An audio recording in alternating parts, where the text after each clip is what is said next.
Good afternoon, I'm Dennis Vitorian, and this is the 25th hour, helping you remember everything that happened beyond the 24/7 news cycle. Now, in this week's news for the week of March 21st to 27th, 2021, de Blasio signals more city reopenings, getting ready to drag hesitant city workers back into the office. Cuomo scandals deepen. As it was revealed, he gave friends and family direct access to tests and vaccines. The state legislature is getting closer to a budget deal, including finally legalizing marijuana. Biden gave his first press conference touching on a range of issues from immigration to gun control, and Congress is not sure what to take up next. Now, onto the show. Things may have changed by the time you hear this. Starting with de Blasio. As reopenings continue to go into effect in relation to decreased hospitalizations and deaths and increased vaccinations and mutation spreads, Mayor de Blasio said that the governor should rethink his spate of reopening announcements because of the mutated strains. If it were up to de Blasio, he said that he would keep levels at 50% capacity while monitoring how mutations are spreading. Mayor de Blasio is jumping on the train of people claiming Cuomo was simply politicizing the number of those who passed away from COVID just to make the governor look better and help sell his book on how he led New York during the pandemic. The mayor also announced that he's mandating that city municipal workers come back into the office on May 3rd, ending remote work for nearly 80,000 people as a signal that New York City is opening back up. It's another important step on the way to the full recovery of New York City, and I can feel that coming. You see more and more evidence every day. The return to the office will come in phases and vaccination will not be mandatory. Unions such as DC 37 expressed concern that the return to the office is happening too soon in light of mutation variants spreading in the city. Hart Island is known as the place where the city buries its unclaimed city corpses, with the AIDS epidemic being a big source of those who are buried there. Now, 1 in 10 bodies buried at Hart Island perished as a result of COVID.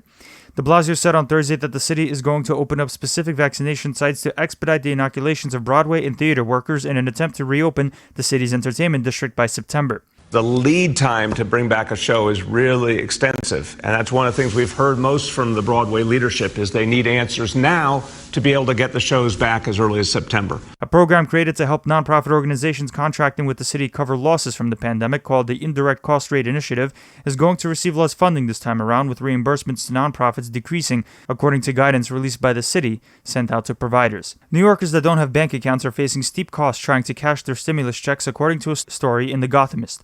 New York check-cashing businesses charge up to 2.3% in exchange for depositing a check, and almost 350,000 households don't own bank accounts. Brooklyn Borough President Eric Adams said that the city should house homeless people in vacant apartments that were emptied out by citizens escaping the pandemic. Adams said that the Housing of Preservation and Development Department should disclose how many vacant apartments there are and let the homeless occupy them without knowing how much such an effort would cost. Separately, while Adams accepted DC 37's endorsement, he took aim at Andrew Yang, seen by some surveys as the frontrunner in the race, as someone who never had a real job, while Adams was the, quote, true blue-collar mayor for New Yorkers. A poll released by Fontis Advisors and Core Decision Analytics found that 50% of city voters remain undecided, signaling a race very much still wide open. Andrew Yang still enjoys a plurality of support at 16%. Eric Adams is in second place with 10%, Maya Wiley at 6%, and Scott Stringer at 5%. The primary is on June 22nd. Another one bites the dust in the mayor's race. Progressive city councilman from Sunset Park, Brooklyn, Carlos Menchaca, has dropped out, framing it as needing to continue his councilmanic duties in light of poor fundraising and poll numbers. Comptroller Scott Stringer, joined by Councilman Mark Levine, called on the city and state to lift vaccine restrictions on neighborhoods hit hardest by the pandemic, including Harlem, Washington Heights, the South Bronx, Coney Island, Jamaica, Queens, and the North Shore of Staten Island. Just 2 weeks after he announced his candidacy for comptroller, Council Speaker Corey Johnson got the endorsement of the city's largest municipal workers union, DC 37, representing close to 150,000 workers.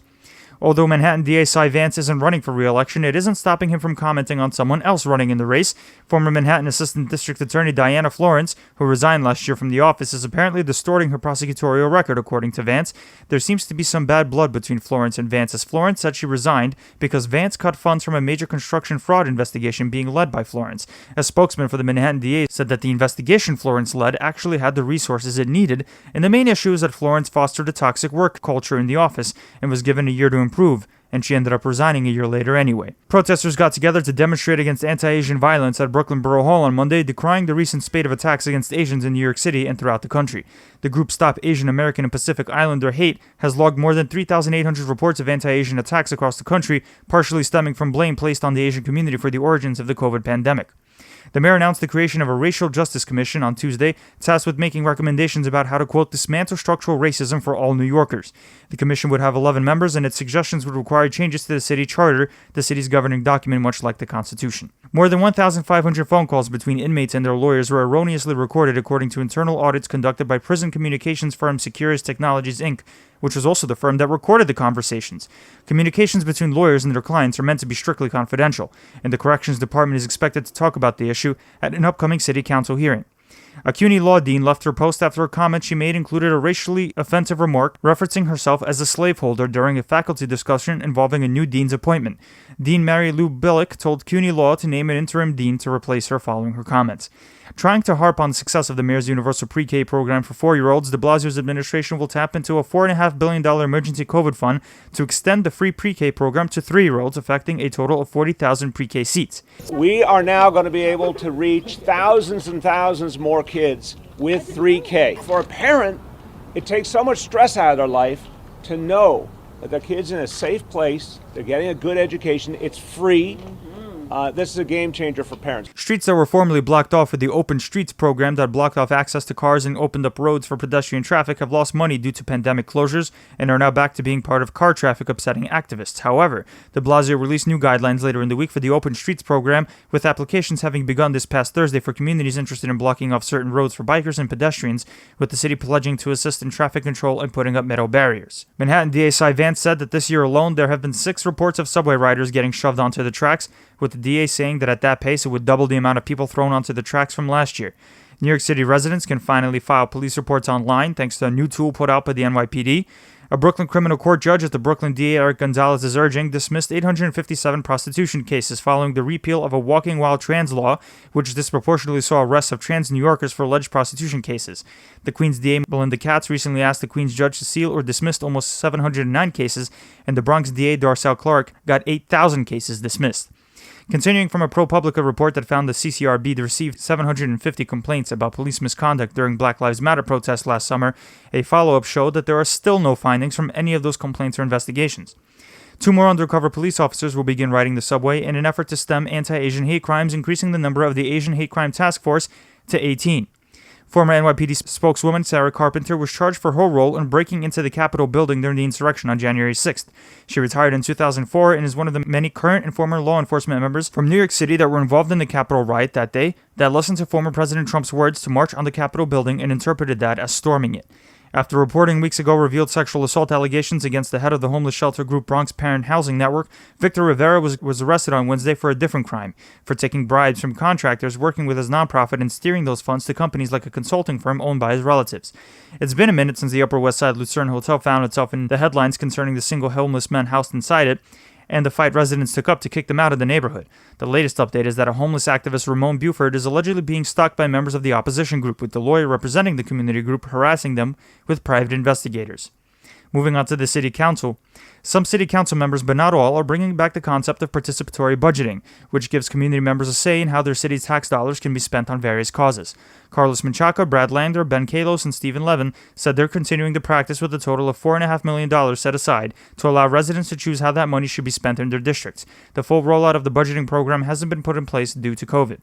The 2 special elections in the Bronx to replace Richie Torres and Andrew Cohen didn't come out with clear winners, kicking in the ranked choice voting system's counting, extending the amount of time it'll take for voters to find out who their next council members are going to be. In District 11, Eric Dinowitz is leading, and in District 15, Oswald Feliz is leading. Manhattan Councilman Mark Levine and Public Advocate Jumaane Williams are calling on Governor Cuomo to pause reopenings due to the fear that COVID variants aren't guaranteed to not send more people to the hospital. The City Council passed a bill Thursday night that would make it easier to sue the police for misconduct by limiting qualified immunity, the legal concept that police cannot be individually sued for their wrongdoing.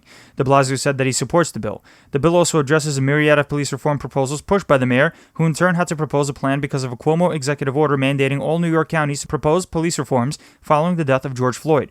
Other proposals include giving the CCRB the power and resources to investigate racial bias, collecting data on car stops and the race of drivers stopped, would give approval for a state proposal that would take away the police commissioner's privilege to interfere in disciplinary cases, and mandate that police officers live within the 5 boroughs.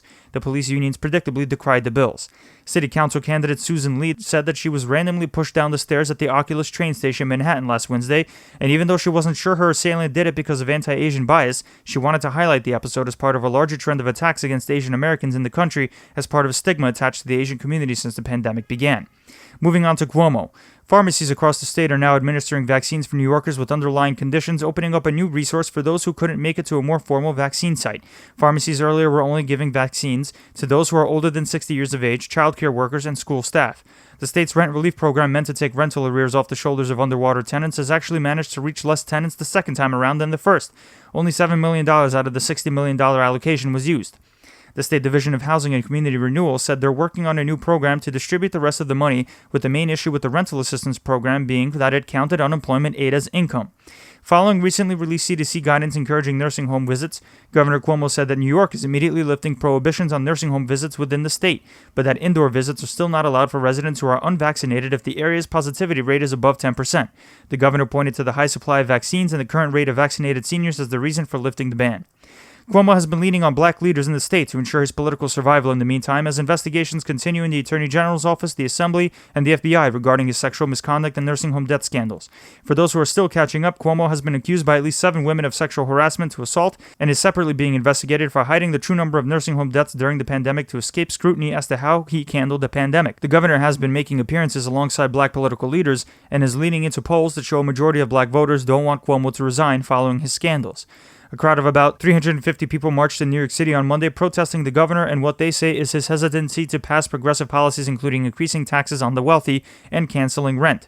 A crowd of mourners also gathered in Brooklyn on Monday to grieve nursing home residents who perished either in the hospital or in nursing homes from COVID, assembling in Cobble Hill to lay down flowers and pictures in front of a makeshift memorial wall. The mourners ripped Cuomo for his handling of nursing homes at the outset of the pandemic. The governor continued to dodge questions from reporters about his numerous scandals, referring to the fact that he's under investigation to keep quiet. He did divulge, however, how he spent time tanning and caught a sunburn over the weekend. In a new suspicious move involving the Ethics Investigatory Committee created by Cuomo, which didn't investigate any of Cuomo's own ethical problems, the Joint Commission on Public Ethics didn't allow a subpoena to be issued against the governor's office looking for more information on how unpaid volunteers led the charge at the outset of the pandemic, letting those volunteers forego regular ethics disclosure requirements that in theory would let those volunteers receive gifts despite being in public service. Then on Thursday, it was reported that Cuomo allowed his friends and family access a special express lane to COVID tests and vaccinations, letting people like his brother, CNN anchor and Chris Cuomo, bypassing lines of people who couldn't get tests nor vaccines in due time. Other officials that took part in the privileged expedited program were Port Authority head Rick Cotton and MTA chairman Pat Foy. Cuomo's senior advisor Rich Azzopardi said that the report was a distortion of a policy at the time, earlier in the pandemic, that would see frontline members and legislators get in-person testing. Even Cuomo's friend Dr. George Yancopoulos, president of the pharmaceutical company Regeneron, got preferential treatment. When it comes to the 2 women who currently work in Cuomo's office who accused him of sexual misconduct, Cuomo is saying that his office is following the rules when it comes to how he's treating them, and that's that. 100 NYU law students signed a petition demanding that their school get rid of Linda Lacewell, an adjunct law professor and superintendent of the State Department of Financial Services, for being part of the cover-up regarding the true number of dead nursing home residents as a result of Cuomo's policy to not count those who died at the hospital from COVID. Governor Cuomo signaled his opposition to state lawmakers' plans to increase taxes in their upcoming budgets, putting him at odds with the legislature. The governor had warned of his position about tax increases, but state lawmakers, facing pressure from activists, went ahead with their tax increase proposals in light of potential galvanization from Cuomo's scandals. A report released by State Comptroller Thomas DiNapoli said that according to Census Bureau figures, 79% of businesses with less than 500 employees said they continue to experience decreases in revenue due to the pandemic, down from 94% last April, with the restaurant industry taking the brunt of the pain. The Times Union released a report talking about how parole hearing commissioners really focus on past crimes, even if they're decades ago, hounding prisoners attempting to score parole, which can hinder the entire principle of rehabilitation. Even though the state legislature is coming up very close to the April 1st deadline on what should be included in their budget, State Board of Elections Commissioner said on a conference call with Cuomo's office that they're a year away from instituting a statewide voter registration system, even though they were supposed to get that done on April 12th. The board blamed their unfinished business on a lack of state funding, hence the budget deadline. Moving on to the state legislature. A bill sponsored by State Senator Alessandra Biaggi and Assemblyman Ron Kim aimed to take away the shield provided to nursing homes from legal liability from their level of care for nursing home residents. Cuomo, in a deal with the nursing home industry, gave them legal immunity in exchange for taking more liberties with doing everything they can to treat COVID patients. The measure was criticized, with lawmakers saying that it gave nursing homes wide latitude to abuse their patients and residents. The Senate passed their version of the measure this week. In the Assembly's Democratic Socialists are demanding that Speaker Carl Heastie increase New York State's taxes for a $14 billion revenue goal. The letter was signed by Zoran Mamdani, Farah Sugrant Forrest, Marcella Mitaines, and Emily Gallagher, with the politicians saying the current $7 billion target is too low to cover the state's policies. Wall Street executives are warning lawmakers, however, that if high taxes are made permanent as part of the state budget, the highest earners in the state may never come back. Following news that Cuomo's administration gave the governor's friends and family priority status when it came to COVID testing and administering vaccines, Assemblyman Charles Levine, chair of the Assembly Judiciary Committee and having jurisdiction over Cuomo's impeachment, said that the scandal would be added to the committee's investigation. The impeachment committee held its first hearing on Tuesday, introducing the law firm that is going to assist in the probe, Davis, Polk, and Wardwell, and the lawyers specifically leading the investigation, Greg Andres, Martine Beeman, and Angela Burgess. Anna Liss has joined Lindsey Boylan as the second Cuomo accuser to announce that she isn't going to cooperate with the impeachment probe of Andrew Cuomo, saying that she isn't comfortable taking part in the legislature's investigation due to, quote, the lack of transparency and, quote, non-participation of fellow accusers with more egregious explicit claims than mine. Boylan had earlier went a step further in her initial rejection, calling the Assembly's probe a sham. Assembly Speaker Carl Hastie announced earlier this week on Tuesday that he tested positive for COVID and is experiencing mild symptoms despite receiving 2 doses of the COVID vaccine on March 6th. It takes 2 weeks for the doses to take full effect. Hastie announced his positive diagnosis at the same time as Assemblyman Ron Kim, who kickstarted the firestorm of negativity against Andrew Cuomo. Hastie said he was going to continue to work from home for the time being. In the Senate, in a bid to work out some sort of compromise with the Assembly over passing legalized recreational marijuana, the Senate is proposing codifying the use of a weed breathalyzer in order to calm concerns of DUIs because of weed, which has been a sticking point for Assembly members. The new measure by the Senate would allow for a study to be conducted on the effects of such a device, and news came out on Thursday about a deal struck by lawmakers to legalize marijuana, including legalizing delivery, opening weed lounges, and allowing people to grow up to 6 plants at home. Advocates say, however, that they're on the lookout for equitable restitution to be paid to black and brown communities that were disproportionately affected from the war on drugs. Senate Majority Leader Andrea Stewart Cousins has appointed her choice for the Joint Commission on Public Ethics, Juanita Bing Newton, a former judge. The Joint Commission is tasked with investigating ethical issues and corruption, but has been largely controlled by Governor Cuomo's picks to be commissioners. With Newton's appointment, Stewart Cousins will now be able to counter Cuomo's commissioners, potentially allowing for a more independent choosing process for which cases to take up. In the state judiciary, City and State published an article exploring the political world state judges have to navigate in order to get their jobs and continue winning elections despite the era of party bosses steering the rise of other public offices being a thing of the past. Judicial conventions are still in the hands of political leaders, and although elected judges are providing a diverse bench, activists want to see the system change so that judges fight for the job and not merely get picked by partisan nepotism. Cayuga County's Owasco Town Court Judge Mark DiVietro officially stepped down as a judge after the State Commission on Judicial Conduct went after him for allegedly sending threatening text messages to an ex-girlfriend and holding inappropriate communications with a criminal defendant in 2020. The commission dropped its charges after DiVietro agreed to settle by never seeking judicial office again. The New York Court of Appeals, the state's highest court, heard their first in-person oral argument for the first time in a while since the pandemic began. Tuesday saw the judges gathered together to hear a case revolving around a fatal shooting in 2014. The first openly gay Court of Appeals judge, Paul Feinman, abruptly announced his retirement this week, saying that he wants to focus on his health concerns. It's not clear what those health concerns are. The court's Commission on Judicial Nominations said it's accepting applications for Feinman's replacement with a deadline of April 8th. The First Department's Appellate Division ruled against a plaintiff who filed a wrongful death lawsuit against New York City and forgot to take one of the first procedural steps necessary for even suing the city, filing what's called a notice of claim. The plaintiff tried arguing that the city never made an argument to dismiss the case due to their failure to file a notice of claim, but the Appellate Division said it wasn't a defense and that the city can generally reach back to dismiss for that reason even so late in the game. A 5-judge panel of the State Appellate Division upheld the firing of former police officer Daniel Pantaleo, who put Eric Garner in a chokehold largely attributed to Garner's death right before he uttered his last words, "I can't breathe," which became a rallying cry for the Black Lives Matter movement. The panel said there was enough evidence to show Pantaleo acted recklessly and that his firing was appropriate, while Pantaleo tried arguing that his firing was excessive. Moving on to Biden. In an effort to stem concerns about inflation following the passage of the latest COVID relief bill, Federal Reserve Chairman Jerome Powell said that an inflation problem isn't likely to recur. Inflation is generally when price increases surpass the dollar's buying power. The Federal Reserve is in charge of monetary policy, such as interest rates and the money supply. Ahead of his press conference, Biden said that since his administration met the goal of 100 million vaccine doses in his first 100 days, he is upping the ante by setting the goal at 200 million doses in his first 100 days. On December 8th, I indicated that I hope to get 100 million shots in people's arms in my first 100 days. We met that goal last week by day 58, 42 days ahead of schedule. Now today I'm setting a second goal, and that is we will, by my 100th day in office, have administered 200 million shots in people's arms. I got elected to solve problems. And the most urgent problem facing the American people, I stated from the outset, was COVID-19 and the economic dislocation for millions and millions of Americans. The Biden administration said on Friday that Johnson & Johnson is set to deliver another 11 million vaccine doses next week, bringing the total number of doses shipped in to 15 million, 5 million short of what J&J said it would produce by the end of the month. Department of Justice prosecutors have filed fraud charges against 474 individuals with trying to steal more than $569 million in COVID funds. The federal government has seized about $580 million in civil proceedings. The prosecutor who formerly led the Department of Justice inquiry into the January 6th Capitol insurrection, Michael Sherwin, said he believes that the required elements of sedition charges can be met against those who broke into the Capitol that day in a 60 Minutes interview. Sherwin gave control of the investigation to an interim leader in the department in the beginning of March. With the border situation only worsening with the increasing number of migrants and unaccompanied children coming to the U.S. border for asylum, the Homeland Security Secretary Alejandro Mayorkas said that the border is closed. Mayorkas said that the U.S. wouldn't turn back unaccompanied children, however, because that's not who we are. 100,000 migrants were caught by CBP last month, a 28% increase from the month before.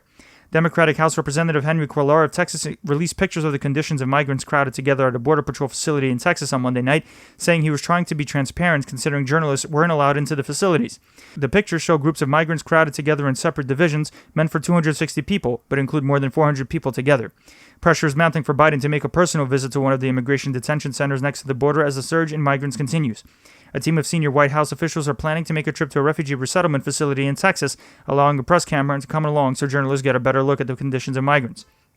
Axios reported that according to a Health and Human Services official, almost 2,900 unaccompanied migrant children tested positive for COVID in government shelters last year, and only 3% of all migrant children are in isolation for the virus, or 319 children out of the 11,500 currently in detention. Biden appointed Vice President Harris to lead the White House's response to the border surge, saying there isn't anyone more qualified to take charge of the issue. Harris reiterated pleas with migrants to not travel to the U.S. border and plans on having talks with leaders from Mexico, El Salvador, Guatemala, and Ecuador about how to reduce the amount of migrants leaving from their countries. The Biden administration announced it's adding 11,000 beds to accommodate the surge of unaccompanied children amassing at the U.S.-Mexico border. The White House got rid of the Department of Homeland Security's Advisory Council, made up of 32 members. Homeland Secretary Alejandro Mayorkas said that the council would be reformulated in the next few weeks. Following last week's reporting that the Biden administration is thinking of raising taxes on the wealthy and corporations, the New York Times reported on Monday that Biden's team is recommending spending around $3 trillion on an infrastructure plan that aims to help the economy and cut emissions at the same time. However, instead of one huge legislative package, the president will be suggested to pass separate parts of his proposal.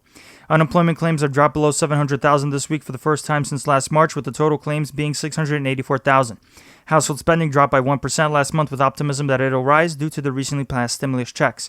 200,000 Americans signed up for health care coverage through the Affordable Care Act exchanges in the first 2 weeks that enrollment was open after Biden reopened them. Combined with the measure in the COVID relief bill that would incentivize states to expand their Medicaid programs, including Alabama and Wyoming, there may be more people covered as time goes on. Biden extended the enrollment period until August 15th after seeing such a huge surge of signups. Following the 2 mass shootings in Colorado and Georgia, President Biden gave a speech calling on Congress to pass gun reform measures that would tighten background checks and ban assault weapons. This is the one thing I do know enough to say on in terms of what's happened there. While we're still waiting for more information regarding the shooter, his motive, the weapons he used, the guns, the magazines, the weapons, the modifications that apparently have taken place to those weapons that are involved here, I don't need to wait another minute, let alone an hour, to take common sense steps that will save the lives in the future and to urge my colleagues in the House and Senate to act. We can ban assault weapons and high-capacity magazines in this country once again. I got that done when I was a senator. It passed. It was law for the longest time. And it brought down these mass killings. We should do it again. We can close the loopholes in our background check system, including the Charleston loophole. That's one of the best tools we have right now to prevent gun violence. The Senate should immediately pass, let me say it again, the United States Senate, I hope some are listening, should immediately pass the 2 House-passed bills that close loopholes in the background check system. Knowing the impossibility of such a thing due to Republican opposition in the Senate makeup, the White House is reportedly exploring executive actions that can do the job. A USA Today Ipsos poll found that 2/3 of Americans support tougher gun laws, but that Republicans are only at 35% support, despite being at 54% 2 years ago. Bureau of Alcohol, Tobacco, and Firearms agents are meeting with gun manufacturers Friday seeking to address concerns about ghost guns, which are guns created out of 3D printed parts, allowing them to escape detection by metal detectors and other equipment. Biden gave his first press conference of his presidency on Thursday, having reportedly prepped for the event that journalists say was heavily delayed compared to when his predecessors answered the press's questions. The press conference covered a wide variety of subjects from immigration to elections to the filibuster to foreign policy. It gave some news, including Biden saying that he's planning to run for re-election in 2024 after reports claiming that he wasn't actually going to do so on account of his age, and his earlier statement saying he wishes to be a transitional president. Biden also expressed his doubts about sticking to the May 1st deadline for withdrawing troops from Afghanistan, signaled strong opposition to a rising China, stood his ground on how his administration is handling the migrant surge at the border, countering claims that migrants are coming to the U.S. because Biden is a, quote, nice guy, and signaled his openness to reforming the filibuster, saying the Senate obstructionist procedure was being abused, and agreeing with Obama's earlier comments that it was a relic of the Jim Crow era. The perception of you that got you elected as a moral, decent man is the reason why a lot of immigrants are coming to this country and entrusting you with unaccompanied minors. How do you resolve that tension, and how are you choosing which families can stay and which can go? I guess I should be flattered. People are coming because I'm the nice guy. That's the reason why it's happening. The idea that I'm going to say, which I would never do, if an unaccompanied child ends up at the border, we're just going to let him starve to death and stay on the other side. No previous administration did that either, except Trump. I'm not going to do it. We should go back to a position of the filibuster that existed just when I came to the United States Senate 120 years ago. It's being abused in a gigantic way. And for example, it used to be you had to stand there and talk and talk and talk and talk until you collapsed. And guess what? People got tired of talking and tired of collapsing. Filibusters broke down and we were able to break the filibuster, get a quorum and vote. So I strongly support moving in that direction. Can you commit to the American people that by May 2nd, the U.S. will no longer have forces in Afghanistan? It's going to be hard to meet the May 1 deadline. Just in terms of tactical reasons, it's hard to get those troops out. Sorry, do you believe, though, it's possible we could have troops there next year? I can't picture that being the case. Will Vice President Harris be on your ticket? I would fully expect that to be the case. She's doing a great job. She's a great partner. She's a great partner. And do you believe you'll be running against former President Trump? Oh, come on. I don't even think about it. I have no idea. I have no idea whether there'll be a Republican Party. Do you? I know you don't have to answer my question, but I mean, do you? I mean, look, my predecessor. Oh, God, I miss him. Have you? No, the answer is yes. My plan is to run for re-election. That's my expectation. The next major initiative is, and I'll be announcing it Friday in Pittsburgh in detail, is to rebuild the infrastructure, both physical and technological infrastructure of this country, so that we can compete. Newly confirmed Agriculture Secretary Tom Vilsack said that Trump's bailout of the American farming industry as a result of his own tariff increases went 99% to white farmers, while 0.1% of bailout funds went to black farmers. The other 0.9% went to socially disadvantaged farmers. Vilsack said that his department is going to increase debt relief assistance to black farmers in an effort to address systemic discrimination, providing relief on up to 15,000 loans. A story in Politico, according to sources familiar with the matter months ago, the Secret Service got themselves involved in a case whereby Hunter Biden's wife threw Hunter's gun in the trash, and upon her discovery the gun wasn't in the trash anymore, the agents began a manhunt to find the weapon lest it was used in a crime. A Secret Service spokesman said there's no record of agents involving themselves in the situation. Defense Secretary Lloyd Austin made a surprise trip to Afghanistan, meeting with President Ashraf Ghani to discuss the May 1st deadline of an American troop withdrawal originally put in place by Trump. The deadline is expected to be blown past, as there are doubts about whether the extremist Taliban group will abide by any agreements, but President Biden is reluctant to keep troops stationed there any longer. Former President Bush invaded Afghanistan following the 9/11 attacks, and U.S. troops have been stationed there ever since, first to track down elements of al-Qaeda that planned the 9/11 attacks, then to help Afghanistan rebuild. U.S. Representative Adam Smith said that the Biden administration is seeking a way to get the Taliban to agree letting counter-terrorism forces stay in Afghanistan to counter ISIS as the withdrawal deadline looms. Secretary of State Anthony Blinken attended the first in-person gathering of the North Atlantic Treaty Organization created to counter Russia's influence in the European region and expressed the U.S.'s commitment to NATO, with the larger gathering affirming the principle that an attack on one of their nations is an attack on all, and saying Russia is a, quote, threat to Euro-Atlantic security. The United States, including Canada, Britain, and the EU, announced sanctions on Chinese officials on Monday over China's genocide against Uyghur Muslims. Hundreds of thousands of Chinese Muslims have been interned in what China calls re-education camps, where people end up disappearing and closely monitored if they make it out. Big American clothing companies are facing serious pushback from China due to their newfound stance against Chinese treatment of Muslim Uyghurs. Chinese government officials are encouraging a boycott of brands like Nike and H&M. In a Senate hearing about China, Commander of the U.S. Pacific Fleet Admiral John C. Aquilino said that despite the U.S. having the world's superior naval capability, China is gaining ground against the U.S. and that a future where China invades Taiwan is, quote, much closer to us than most think. North Korea launched more missile tests this week, possibly in response to a joint U.S.-South Korean naval exercise, which prompted Kim Jong-un's sister Kim Yo-jong to warn the Biden administration not to do anything that would, quote, raise a stink. Biden laughed off a reporter's question concerning North Korea, with the Pentagon saying that this was, quote, business as usual with the so-called Hermit Kingdom. After North Korea launched a ballistic missiles test again on Thursday, the Biden administration said that it would respond accordingly if tensions escalate further.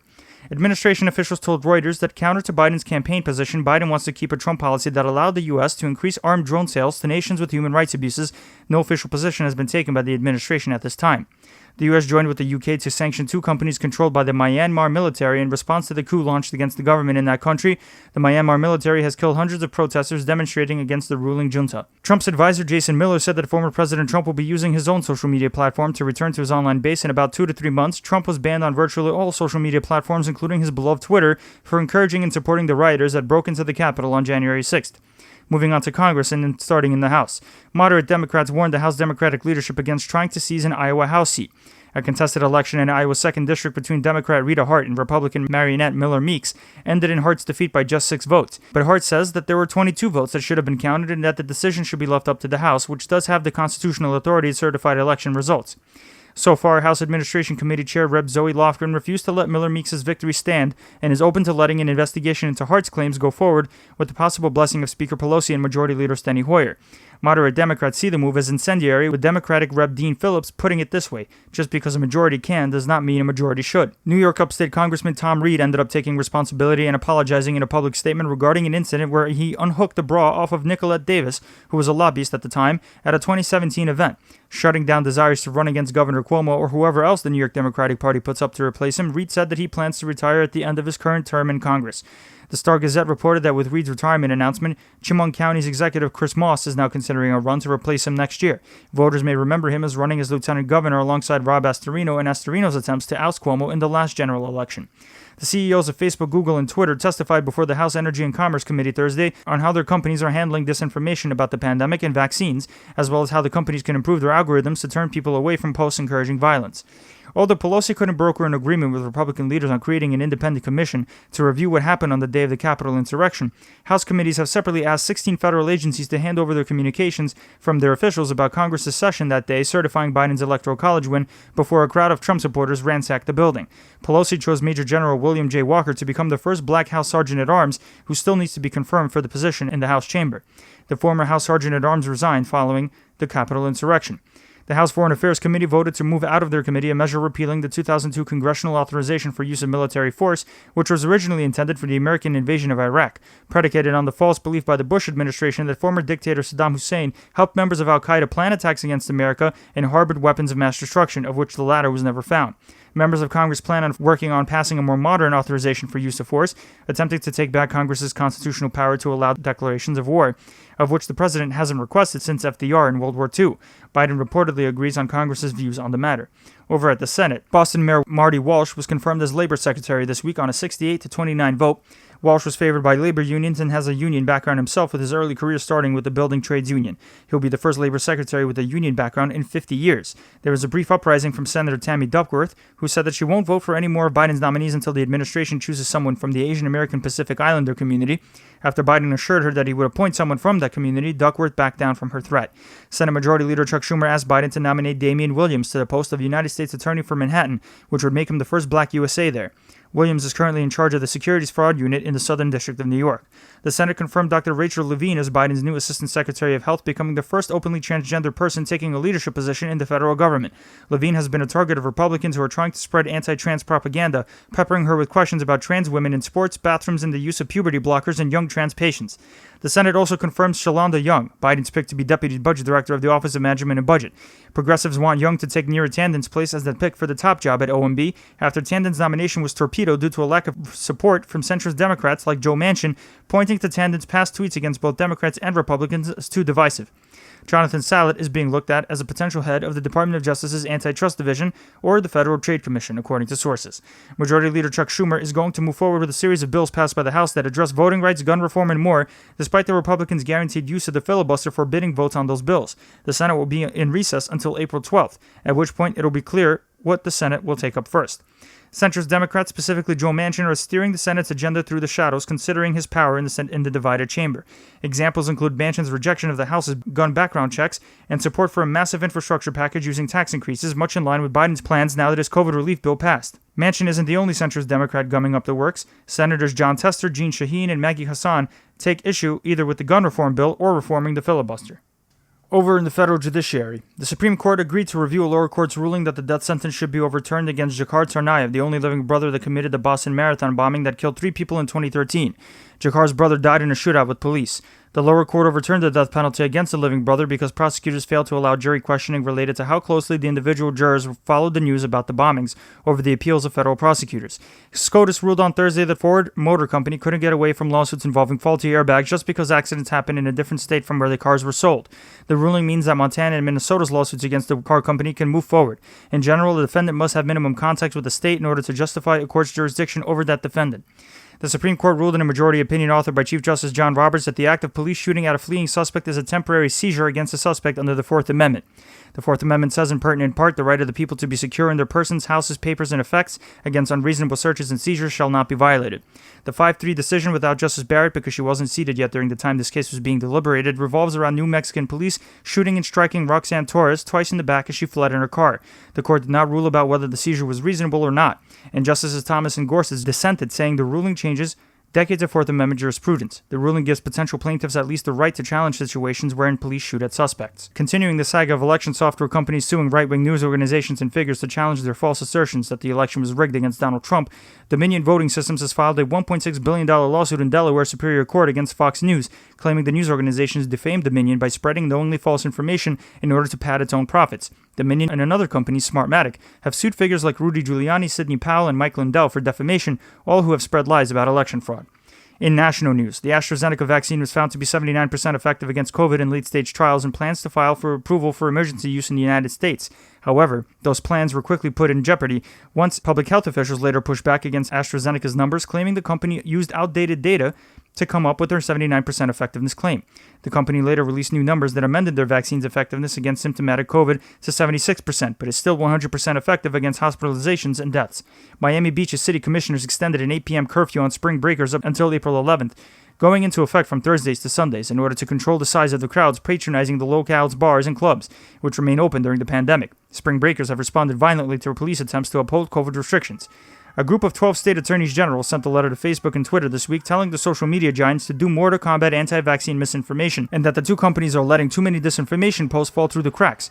Twitter has pointed to removing about 22,400 tweets since the beginning of the pandemic, while Facebook pointed to removing 2 million posts as evidence they're doing what they can. While daily COVID deaths have dropped below 1,000 a day, public health officials have cautioned against loosening restrictions too fast, as there are still 50,000 cases rising a day. Pfizer is starting vaccine trials on children as young as 6 months to 11 years old in an effort to better understand how to inoculate kids against COVID. Even though children don't face the same mortality rate as adults from the virus, the older they get, the more risk they have. And some kids have also been diagnosed with a mysterious illness dubbed multisystem inflammatory syndrome, which inflames the heart to the brain. Evanston, Illinois becomes the first place in America to try out giving out reparations to ancestors of African slaves. The idea is to give back to African ancestors for America's enslavement of Africans, called America's Original Sin. Eligible applicants would get $25,000 stipends for home repairs and mortgages, with the town's reparation specifically trying to address historical housing discrimination against Black Americans. Congress has tried to pass some sort of reparations study commission for years. A shooting in a Boulder, Colorado supermarket has left 10 people dead, including a police officer. A suspect has been taken into custody, whose motivation is still unknown as of the time of this recording. The suspect appeared in court on Thursday, where the judge ruled he would be held without bail. Prosecutors said they plan on charging him with more crimes, and the defense attorney pointed to the suspect as having an unspecified mental illness. Jury selection has concluded in the Derek Chauvin murder trial, trying the officer who killed George Floyd. There were earlier concerns by Chauvin's lawyers that an announced $27 million settlement with Floyd's family with the city of Minneapolis would taint the jury pool, and the judge expressed sympathy for that argument but decided against the delay in the trial. The jury ultimately ended with 3 black men, 1 black woman, 2 mixed-race women, and 9 white jurors. The The American Petroleum Institute, the largest gas lobbyist group representing companies like ExxonMobil and Chevron, has officially endorsed a carbon cap on greenhouse gas emissions, reversing a long-standing policy that opposed any ideas that would put a price on companies releasing carbon emissions into the air. Virginia became the first state in the South to abolish the death penalty. Virginia Governor Ralph Northam signed a bill by the legislature that outlawed capital punishments, citing the past mistakes of correctly executing the right defendants and the costs of appeals, as well as staking the moral case for it. Northam said the system wasn't working the same for everyone. Virginia historically put more people to death than any other state. Despite Georgia's election administration pushing back hard against former President Trump's claims that the election was rigged against him, with 2 statewide audits proving it, the state's Governor Brian Kemp signed into law a sweeping voting restriction bill that would place higher requirements on absentee ballots, limit ballot drop boxes, unlimited challenges to voter registrations, and would even make it a misdemeanor to offer food or water to those waiting online to vote. The bill is one of the first to pass in a wave of Republican legislatures trying to tighten up voting laws in accordance with Trump's false claims that election laws corruptly favor Democrats. Almost as soon as the governor signed the bill into law, a legal challenge was filed by the New Georgia Project, Rise Inc., and the Black Voters Matter Fund, alleging the law violates the 1965 Voting Rights Act. Georgia lawmaker Park Cannon was arrested after she tried to knock on the governor's door, despite her identifying herself as a legislator. Critics are saying that Cannon, who's black, was treated differently if it was a white lawmaker trying to knock on the governor's door during the signing ceremony. The University of Southern California is paying out $852 million to victims of sexual abuse from the school's former gynecologist, George Tyndall, representing the biggest settlement in higher education history. Tyndall abused 18,000 women, making sexually charged comments, taking photos, and groping them during examinations. Tyndall was arrested and has pleaded not guilty to 29 charges and is now awaiting trial. And finally, tornadoes ripped through the states of Alabama and Georgia this week on Thursday, killing 5 people and destroying infrastructure in their paths, including hundreds of homes. That's it for this week's show of the 25th Hour, hoping you stay on top of the 24/7 news cycle. Don't forget to rate us on Apple Podcasts, share us with your friends, and subscribe to us wherever you get your podcasts. You can email your tips and suggestions at the25thhournews@gmail.com and become a patron today to support the show at patreon.com/the25thhournews. Thanks for listening, and we'll see you next week.